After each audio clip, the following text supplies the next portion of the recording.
Hi, my name's Jamie. And I'm Cindy. And we are child development specialists, and we are here today to bring you the proper way to clean, sanitize, and disinfect your little one's toys and environment. And just to give you a little background on where we got our information, both of us have a history of working in programs in infant centers, family child care homes, and child development centers, where we would go in and help programs implement best practices. And one of the practices that we would constantly talk about would be how to clean, sanitize, and disinfect toys. And some of the tools that we'll be using, well, that we actually use to do our research and to present to you is Caring for Our Children. This book was actually put together by the American Academy of Pediatrics. And so it's designed for early ed centers, but it's a great resource for us when we're trying to give families information on what those best practices are. We also use these tools. These are keeping your guidelines on keeping your child clean and safe in infant centers and preschool centers from children from 0 to 5 that also follow the guidelines of Caring for Our Children. So let us get started here. We would love to review some of these products with you, but first we would like to talk about the difference between cleaning, sanitizing, and disinfecting. Just so we're clear, the cleaning is just the sole action of cleaning something. It doesn't disinfect and it doesn't sanitize. When you sanitize something, you're sanitizing to stop the elimination of growth of viruses or fungus that are growing bacteria in your environment. Disinfecting, however, that does kill organisms that are growing that are unsafe for you, such as this new flu virus. But disinfecting is always provided for you on the labels of your products.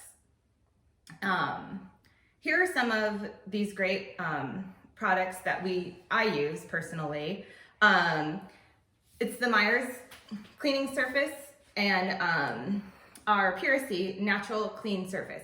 Both of these products are non-toxic to the environment, but they do not disinfect or sanitize. These are just cleaning products that you can use as one step in your cleaning process for your children.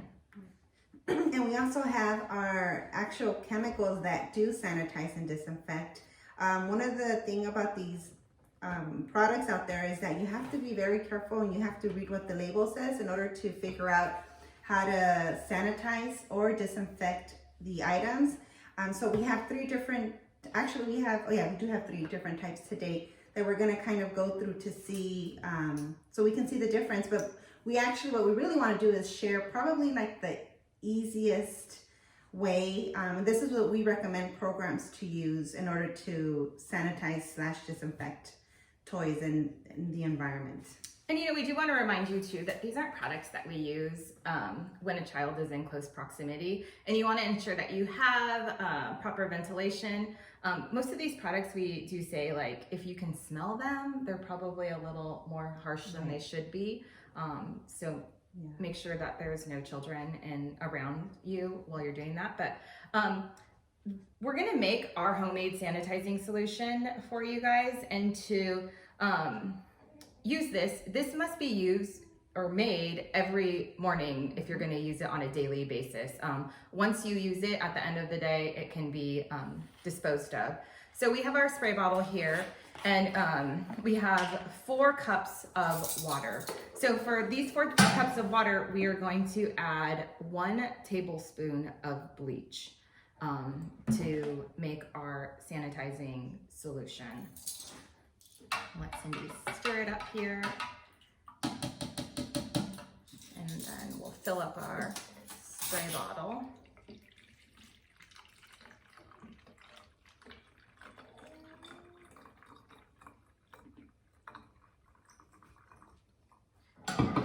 So our first step in cleaning, we will take your infant's toys, and this is just soap and warm water. And that's step 1 in the process. So this is actually really dirty, so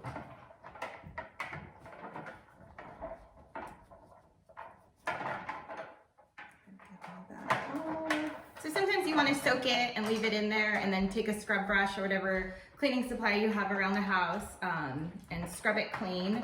And I would want to just make sure that the scrubbing or like the sponge, maybe I'm going to designate one just for the toys, right? Today I'm using a disposable paper towel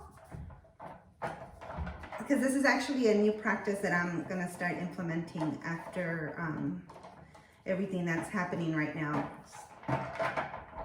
So step one is to clean. We talked about that cleaning process.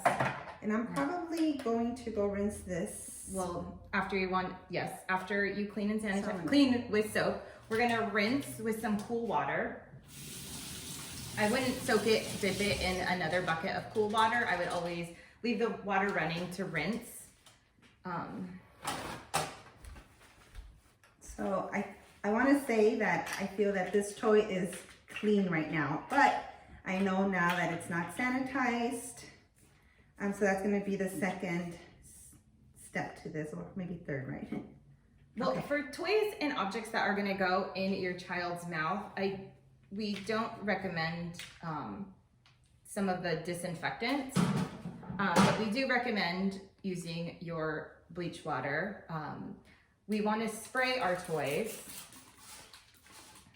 with the bleach, and we will let it sit for 2 minutes. 2 minutes before we wipe the residue off. And I understand some people are not okay with some of the harsher chemicals around their children. I don't blame you. But again, to properly disinfect, we know that this is going to eliminate some of the viruses that are spread. I know a lot of people will use vinegar, but you have to read the label. Vinegar is also a great resource, but it's not, it doesn't kill all germs and is known to leave 20% of germs behind in the cleaning process. So after we set a timer here for 2 minutes, we're letting our stuff air dry. And then, so we said the most important thing is to read your labels. Yeah. And Cindy's gonna go ahead and read one of the labels on how to properly sanitize and disinfect using some of these products that I know a lot of us are using because of this new virus. So I think Clorox wipes are probably one of the most popular items out there. So I know for this, in order for me to, you can use it to clean, right? So you would pull one out and then just start wiping your counter. But if I wanted to sanitize, and I'm going to read the label just to provide us and give us the information. It says they use to sanitize non-porous, non-food contact surfaces. Wipe the surface. Use enough wipes for treated surfaces to remain visibly wet for 10 seconds. So that means that I would have to make sure that my Clorox wipey is visibly wet, and I don't know if we'll be able to tell here. But usually when you wipe it, you'll see like a little bit of a wet surface. So I would let that sit. It said here for 10 seconds, right? So that tells me that I have sanitized it.